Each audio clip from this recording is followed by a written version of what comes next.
Traffic જાગૃતિ seminar યોજાયો, જેમાં મહુવાના DYSP Jadeja, Bhavnagar traffic PSI, લોકસાહિત્યકાર શ્રી માયાભાઈ અને વક્તા તરીકે traffic trainer doctor Ajaysinh Jadeja, ગ્રામ પંચાયતના સરપંચ રાજુભાઈ ભમ્મર, કુંડવી ગ્રામ પંચાયતના સરપંચ સભ્યો અને વેપારીઓ અને આગેવાનો ઉપસ્થિત રહ્યા હતા.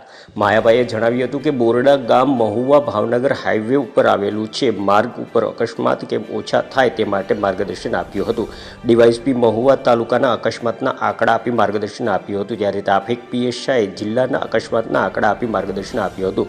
ડોક્ટર અજયસિંહ જાડેજાએ સમગ્ર કાર્યક્રમમાં અકસ્માત નિવારવા માટે ડેમો બતાવી માર્ગદર્શન આપી જાગૃત કર્યા હતા. આવેલ તમામ પોલીસ અધિકારીઓનું શ્રી માયાભાઈ દ્વારા સન્માન કરવામાં આવ્યું હતું.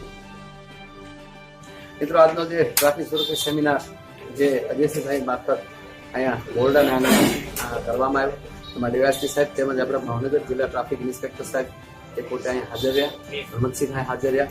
એ બધાએ આવું સરસ મજાનું જે અહીંયા માર્ગદર્શન આપીને સમાજને કઈ રીતે સુરક્ષિત રહેવું એનું સરસ માર્ગદર્શન આપ્યું છે.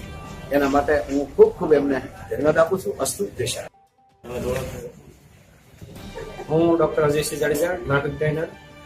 આજરોજ મહુવાના બોરડા મુકામે એક ટ્રાફિક સેમિનારનું આયોજન કરવામાં આવ્યું. બોરડા ગામ વતી અને માયાભાઈ દ્વારા આ ટ્રાફિક સેમિનારનું આયોજન કર્યું. તેમાં મહુવાના ડીવાયએસપી જાડેજા સાહેબ, હાઈવે ટ્રાફિકના રેવલ સાહેબ તેમજ સતર્કવીર રક્તદાતા હનુમાનસિંહ ચુડાસમા હાજર રહ્યા હતા. ગ્રામજનોએ આ સેમિનારને બહુ શાંતિથી સાંભળ્યો અને બહુ શાંતિથી માણ્યો. એમાંથી